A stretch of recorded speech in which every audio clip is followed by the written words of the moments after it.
নমস্কার দাদা, পুজো ফ্লিক্সের পক্ষ থেকে তোমাকে নমস্কার। আগাম শুভেচ্ছা। নমস্কার, আগাম শুভেচ্ছা, শারদীয় শুভেচ্ছা।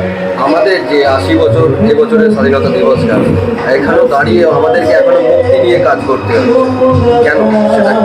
দেখুন, এই কাজটা আমার অনেক দিন ধরে ভাবনা চিন্তা ছিল। স্বাধীনতা তো 1947 সালে স্বাধীনতা হয়ে গেছে, সেটা আমরা প্রতি বছর পালন করে আসি, কিন্তু ওই স্বাধীন হলেও বাচ্চাদের ক্ষেত্রে পরাধীনতা থেকে গেছে।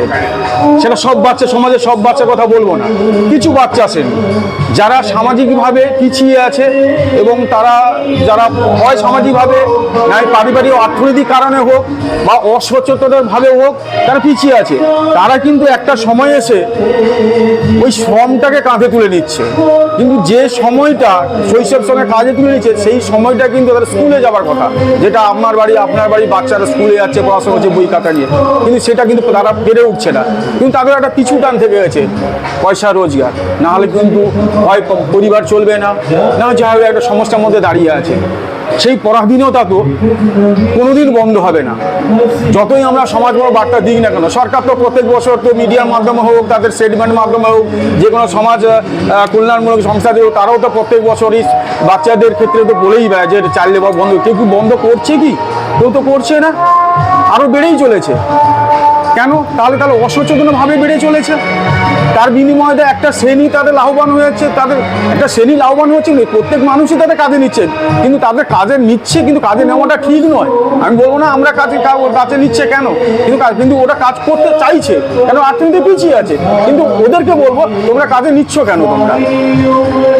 কিন্তু এই পরাধীনতা তো সারা জীবনেই বয়ে বেড়াতে হবে চাইল্ড লেবারে। কিন্তু দেশ 1947 সালে দেশ স্বাধীন হয়েছে, কিন্তু বর্তমান ক্ষেত্রে চাইল্ড লেবারে তো পরাধীনতা থেকেই গেছে।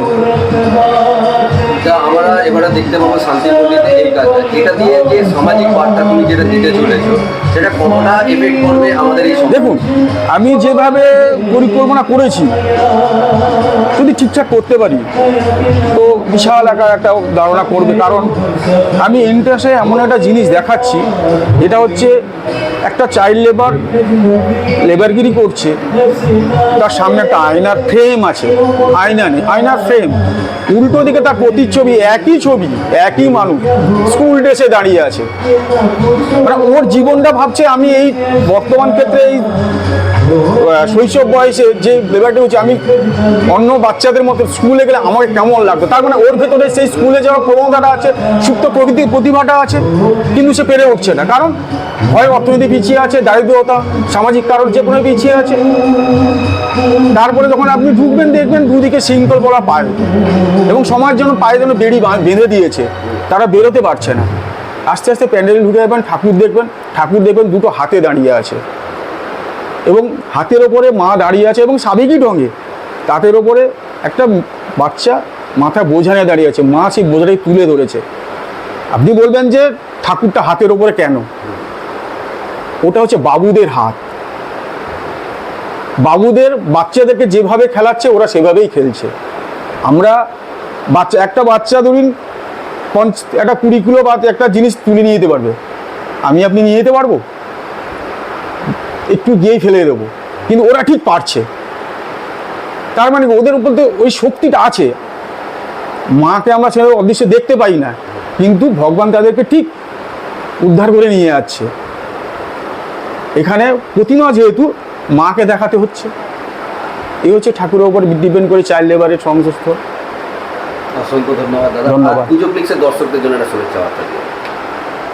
আমি বলবো এটা 80 বছর যখন পুজো ফ্লিক্স হয়েছে, আগামী দিনও এইভাবে আমাদের শিল্পীদের মাধ্যমে পুজো ফ্লিক্সের প্রচারটা আরও বেড়ে যাক, এবং সবাই এটাকে ফলো করুক, দেখুক, যেন আরও এগিয়ে যাক, এটাই আমি শুভকামনা জানাবো।